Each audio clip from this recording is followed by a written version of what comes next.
Ooh, I just got the hood put on for a test fit, and we are way closer than I thought. I thought I was gonna have to lower the motor more, but it's just not lined up right on that corner. But the hood closes, and man, the oil cap's super close.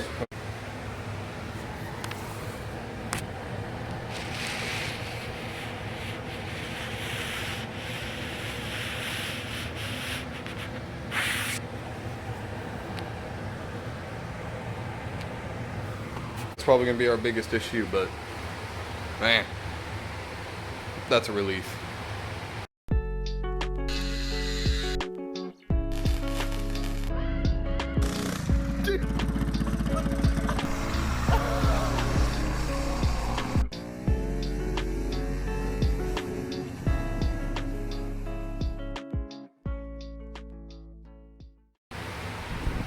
Alright, so you get down and you ignore the chain, you can kind of see what I'm talking about. The oil cap's the highest point out of the whole motor.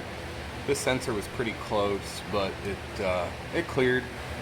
This actually had just a little bit of clearance, but I picked the motor up just a hair and it hits the roof, and right now it's actually sitting on the crossmember since I don't have mounts, and I can't leave it that low. I've got to pick it up off the ground at least a little bit, or off the crossmember at least a little bit when it's mounted, so it can move without hitting anything.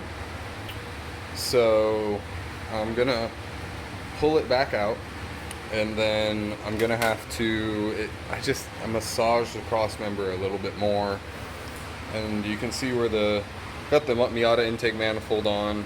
You can see where the throttle body mounts up. This block is just kind of in the way, and it looks like it's just spot welded here to the fender well, so I'm probably just going to remove it as a whole, move the charcoal canister, and move the fuel pressure regulator. I'm probably going to have to get another one that runs higher pressure anyway, and then just take it from there. Really, I'm just going one step at a time, so I'm going to pull the motor out, remove this block, massage the cross member, and then drop it back in. And I want to get started on the motor mounts as the next big thing, so that's kind of what I'm working towards.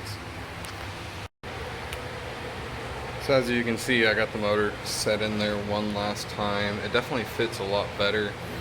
Now that I got this box out, I was able to get my throttle body and adapter put on. I can relocate this, which looks like I'm going to, because that's just kind of awkward. I can just mount it over here or something, and there's fittings in the middle there for hoses.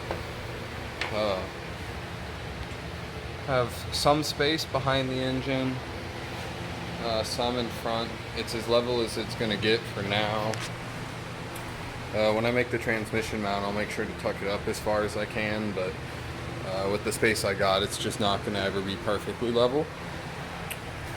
And then, you can't tell, it's definitely sitting a little bit further down below the fender than it was before, so with the new adjustments on the crossmember that lowered it even further, that helps more. So all we're going to do today is pull it back out for the last time, and then burn in the crossmember and call it a day. We got the crossmember completed, got it all burned in. Still, I ended up boxing in the sides there, had some plate laying around. It's still ugly, but that's fine with me. I'm gonna go through and degrease it all, because as you can see, there's a lot of just road dirt and grease and grime, and I don't even know what that is. It's just gross. So clean it all up, give it all a fresh coat of paint. Probably just go simple with black, especially on the fresh metal, so we don't have to worry about rust. And probably hit this here with a little bit of black paint too. And then we'll be on to putting the motor in with the motor mounts, and that's just one step closer to getting her running. I've got the crossmember all cleaned up and painted, and then I got the bare spot over there painted while I was at it. Just used some Rust-Oleum spray paint. So we're gonna lower the motor back in, and then get the motor mounts mocked up and hopefully done today. And that is probably gonna end up taking a lot more time than expected, but we'll see how it goes. Got the motor in, got it positioned pretty much where it's got to be. I have a few spots I still need to clearance that I'm seeing here. tried to fit my oil filter adapter, and I'm just going to show you here. It doesn't quite fit, and I was kind of hoping to be able to slide it in the top, and this chunk here is getting in the way, so I'm just going to have to cut that. I'm going to do it after the motor's out. And then I got a spot over here also, and then you can kind of see more yellow down there. They're just close, and I need to clearance it. And there was a spot on the transmission house, or I guess bell housing, the cutout, right there, the hump part. I need to hammer it in just a hair. So this is pretty much where she's gonna sit. I'm gonna get some cardboard, make some templates, get the mounts actually on there so I can bolt them up, make some plates, do something. And then the same on this side, and see how it goes. Took the intake manifold off for extra clearance to get my hands down in there. Alright, so as you can tell, got the motor back out, got my adjustments made to that motor mount. This metal's all really thick, and it's secured all the way down and around the back, so I'm not super worried about it. Don't want to cut any more out, and I'm gonna find a way to try and brace it somehow down the road. But yeah, got the adjustments in, got this clearanced a little bit, got this clearanced a little bit, and we're gonna try and fit the motor back in, see what kind of space we have with the oil filter adapter, and see how much closer we are. I decided that the factory motor mounts that I wanted to use were going to be too big, so I have some little universal ones on the way. So I'm not going to be able to get started until I have them here. Should be a couple of days, and that should put us on the final stretch to getting the motor secured in the truck, and then it's just getting it connected electrically and getting the drive shaft. I'm gonna have to get it modified so that way it actually fits.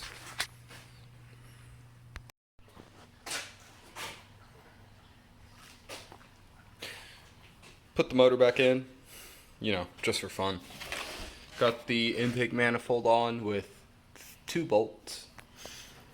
Put in the new starter, Napa lifetime warranty, because I wanted to get an idea of how much space I had down here when I'm going to be putting in the motor mount. And let's see if I can slip the oil filter adapter plate in there. So it's kind of hard to see with my hand in the way.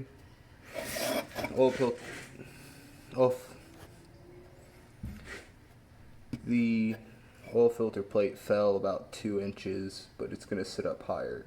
You can see there's not a whole lot of space in here, especially once you factor in a motor mount. It's going to be right about here somewhere. You can see more yellow. Just going to cut the corner of the motor mount bracket off for the starter because they're close. We should be all set on this side for space at least. And then this over here, much easier. I have no idea what I'm doing about an exhaust manifold yet, but I've got more clearance than what it looks like in there, but it's not a lot. Same with down there, have some clearance, enough to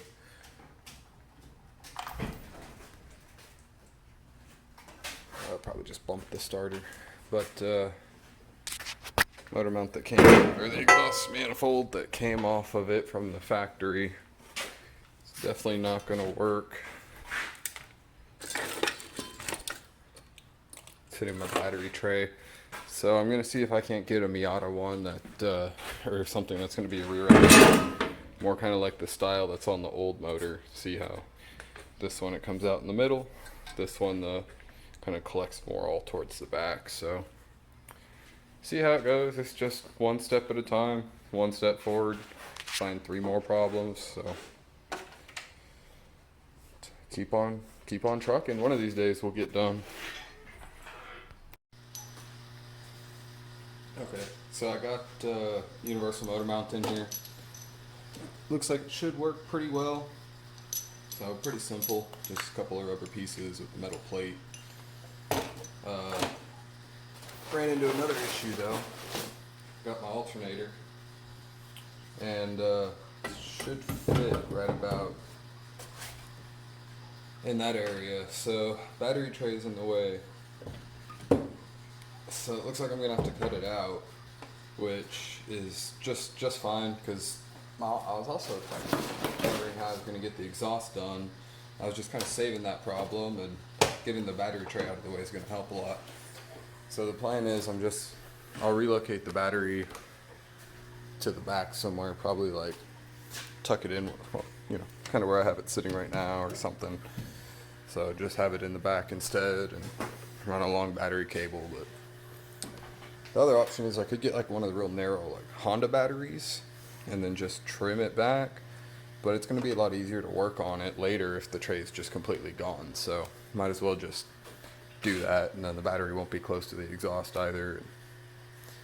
Just make it more easy to work on down the road. It's also a huge benefit in my opinion. So just gonna get to more cutting. So I was just getting some stuff cleared out of the way, and got the battery tray cleaned out and found all this corrosion down here. I don't know how many of you have had a chance to get a smell of some of that. It smells fine, but you'll taste it all day. So I'm definitely gonna grab a respirator before I start just cutting into that. I'm probably gonna try and hit it with a wire wheel first and get rid of most of it before I actually start cutting into it, because it stays with you for the rest of the day at least.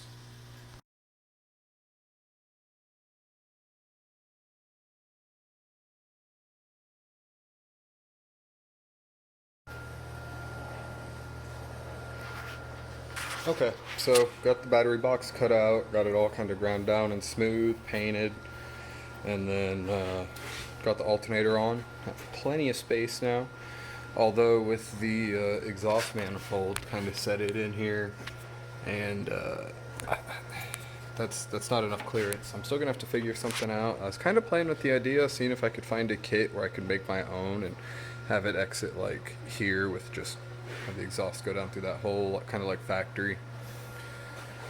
So motor's kind of still just propped in place, but seems to fit pretty good. I was able to wiggle it back a little bit further also. Still not a whole lot of room down there, but it's more than we had. So just making progress slowly but surely. Okay, so we pulled the motor back out, so that way I had room to work on the frame side of the motor mount. As you can see, it's all kind of mocked up there. Just using a universal motor mount from Speedway Motors. And it's compact. It's kind of cone shaped on the inside there, so it should provide quite a bit of vibration isolation. And this isn't going to be a sports car, so I don't need solid mounts or anything like that. But yeah, so the plan is, since I have that one done, that one's going to take a lot longer since I have to fabricate around the hole, or I'll probably just make the same thing and then just cut the hole in it. And probably have to brace that one a little bit more than this one. But yeah, should be all set. Got a quick coat of paint on there just to protect it from the rust until it's going to be a week before I can work on it again. And we should be all set. I also got the transmission tunnel over there pushed in just a hair, so we should be able to shift the transmission, get it more in line. And yeah, so it went pretty smoothly. As far as the actual mount, it was not too difficult. It's ugly, but it gets the job done.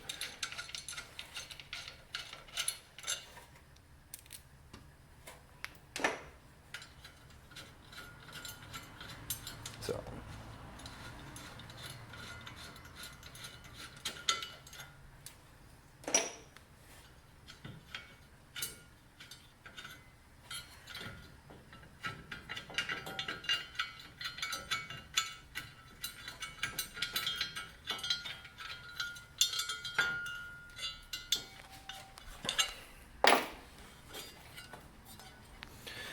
so basically I just took a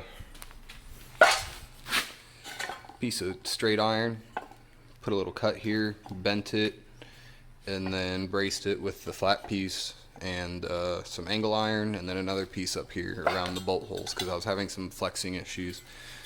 You know, you got to make sure you have enough room to get a socket around the head of the bolt. It's pretty tight, but it should work. And I was able to jump up and down on it, and it wasn't moving at all. So between this, another one, and a transmission mount for the whole engine and transmission, which is maybe 500 pounds, we should be fine.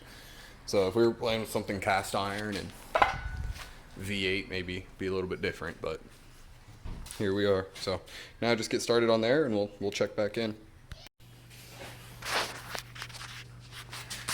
So I got my template all set up for starting the second motor mount. The only thing is I got a little bit of aggressive cutting up here, so I know I've got to make it flat at the top. So I'm just gonna take the piece off and transfer it onto this piece of metal and just kind of take it from there. So just trying to duplicate that, while at the same time I'm also going to try and add a little extra reinforcement through there, since I'm having to cut out such a big chunk. Well, I guess we'll just see how it goes. Okay, you can see here, got it transferred on with some paint marker. Got my holes, just used a punch on them, so the drill bit just helped give you a spot to center it. Just a tip, drill the holes before you take this big piece of metal and cut it down into a small one, because that way you still have something to hold on to while you're drilling the holes. So, alright, so obviously got my holes drilled. Got the cutout made. I had to make another one here to fit around the kind of where the crossmember and the frame come together. I need to bring it out just a little bit more because it still hits just a tad, and I don't want it to with vibrations as it goes down the road. So I'm going to cut that out and then work on the brace. It's going to box it in kind of like this piece here, and then do the same with that. Put a piece of angle right down there, and then I'm sure I'll find a way to get a piece of angle iron like this up on top as well. So I got the lower half of the motor mount finished. As you can see, I got it boxed in up here with the 2 pieces of angle iron. What I ended up doing was just centering it over the holes, and I actually welded it in place and then flipped it over and just finished drilling through there, because the 2 holes were still here on this side. So should be all set. It fits pretty nice. You know, ended up got the cutout there, and this lines up almost perfectly with the cutout on the frame. So that's going to be it for the lower half of the motor mounts. Probably call it here and then make another video for the other half, because got to put the engine back in, and then, you know, I have those rubber pucks, get them positioned, get the hole drilled there, and that's going to be quite the undertaking. We'll try and get a video uploaded as soon as possible. Probably going to be another couple of weeks. All of this stuff, it's just really time consuming, and I don't have a whole lot of that. I'm just doing what I can. So if you have any questions, make sure to let me know, and I'll do my best to try and answer them, and one step closer to getting it back on the road.